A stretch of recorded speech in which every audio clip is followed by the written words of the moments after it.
Welcome to Big Pool Discipleship 101, the Bible in a Year, Week 42, Mark 1 through 14, from the beginning of the Gospel to Peter's denials. Matthew was written for Jewish Christians. Mark was written for Gentile Christians as seen in the need to explain Jewish customs. Matthew, Mark, and Luke are called the Synoptic Gospels because they include many of the same stories. The most common title for Jesus in Mark is Son of God. One theory is that Mark was written first, and Matthew and Luke expanded upon it. Another theory suggests that Mark is a summary of Matthew. In Mark 1, we read that it begins the Gospel. Is it wise to summarize the Gospel in one sentence? What are the first things that Jesus preached? Who were the first disciples? Why did Jesus tell the man healed of leprosy to keep it a secret? Is his reason revealed in what happened next, or is it because it was not time for the cross? In Mark 2, how is a healing also forgiveness of sin? Is that always the case? What does verse 17 say about who we are as Christians? What do verses 19 and 20 teach about fasting? What do verses 21 and 22 teach about Christian newness? In the discussion about the Sabbath, were the disciples really breaking the law, or just picky human interpretation? What does it mean that the Son of Man is Lord of the Sabbath? In Mark 3, what principle does Jesus teach about the Sabbath? Why did Jesus sternly command the spirits not to reveal who he was? In the Gospel of John, Bartholomew is Nathanael and Thaddeus is Luke.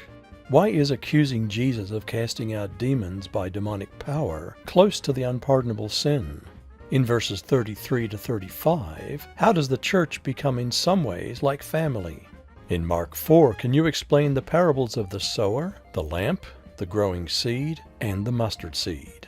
How does Jesus calming the storm relate to the storms of life? Why are we so fearful? How is it that we have no faith? Read Romans 10 verse 17. In Mark 5, when Jesus healed Legion, why did the townspeople tell him to leave? Why did Jesus not allow the man to come with him? What does verse 34 say about a woman's healing? Is our faith always required? Does Jesus healing the little girl answer that question? In Mark 6, why was Jesus rejected at Nazareth? Read verse 4. Why did Jesus tell his disciples to take nothing on their missionary journey? What do verses 10 and 11 teach us? What does the death of John the Baptist teach us? Even though he needed rest, what does verse 34 teach us about Jesus? Have we ever experienced God's miraculous provision, as did the hungry crowd? Why did Jesus walk on water? In Mark 7, what did the ceremonial washing not do? What do verses 7 and 8 warn about? What was Jesus' example of this? Are there modern examples? What does verse 13 teach that distinguishes a tradition as bad? What does verse 19 say? Why was the Gentile woman's faith so amazing? After healing a deaf man, again Jesus tells the crowd not to tell anyone. In Mark 8, Jesus feeds another crowd. Then the Pharisees demanded that he do a miracle on command, like a performing seal. Why did he refuse? What is the leaven or yeast of the Pharisees?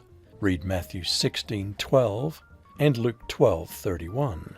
What was Peter's declaration about Jesus? Why did Jesus tell Peter to get away from him and call him Satan in verse 33? How do verses 34 through 38 give the answer? In Mark 9, how is verse 1 an introduction to the Transfiguration? Why were just Peter, James, and John invited? Are there some meetings in church life that are limited like this? What does verse 29 mean?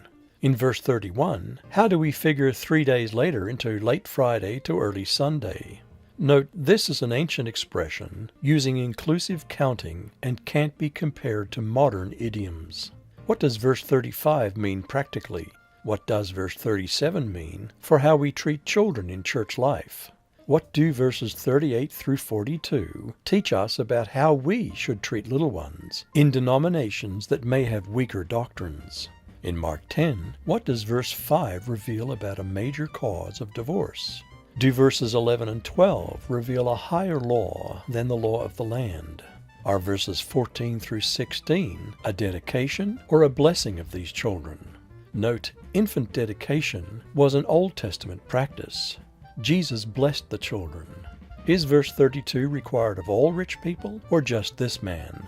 Note, several men and women followers of Jesus were very wealthy and financed his ministry. Is it possible for a rich person to enter God's kingdom? Read verse 27. What did Jesus say about his death? Why is the word baptism used of Jesus' suffering? Was this a literal immersion or metaphorical? What do verses 42 through 45 say of this world's political leadership? What does verse 52 say about blind Bart's healing? In Mark 11, why did the people celebrate Jesus? Note, they thought he was a warrior Messiah, about to save them from Roman oppression. What does the story of the money changers teach us about money in church? What does the story of the fig tree teach us about faith? Read verses 22 through 25. What do verses 27 through 33 reveal about God using people outside of recognized religious authority? In Mark 12, what does the parable of the evil tenant farmers teach us about not rejecting Jesus as the cornerstone of our faith and practice? How wise was Jesus' answer about taxes? How does Jesus answer the question some have about whether or not angels marry?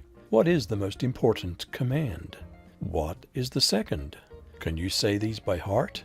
In verses 38 to 40, what was Jesus' criticism of religious leaders?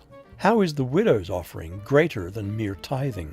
In Mark 13, we read the Olivet prophecy, so called because most of it was given on the Mount of Olives. Have you been betrayed or cheated by a family member? How does the prophecy move from generalities to specifics in verses 19 and 20? While much of the prophecy could have been fulfilled throughout history, how specific are verses 26 to 27? What warnings do verses 32 through 37 give? In Mark 14, why is it important to remember Jesus' anointing with expensive perfume? Why did Judas betray Jesus? In the description of the elements, why is the word is so important?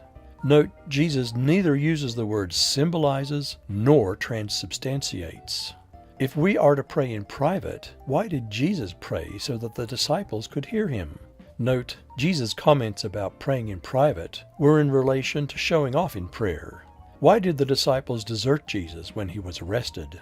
Why did Jesus say, "I am," when asked if he was the Messiah? Note, "I am" is given as a name of God many times in the Old Testament.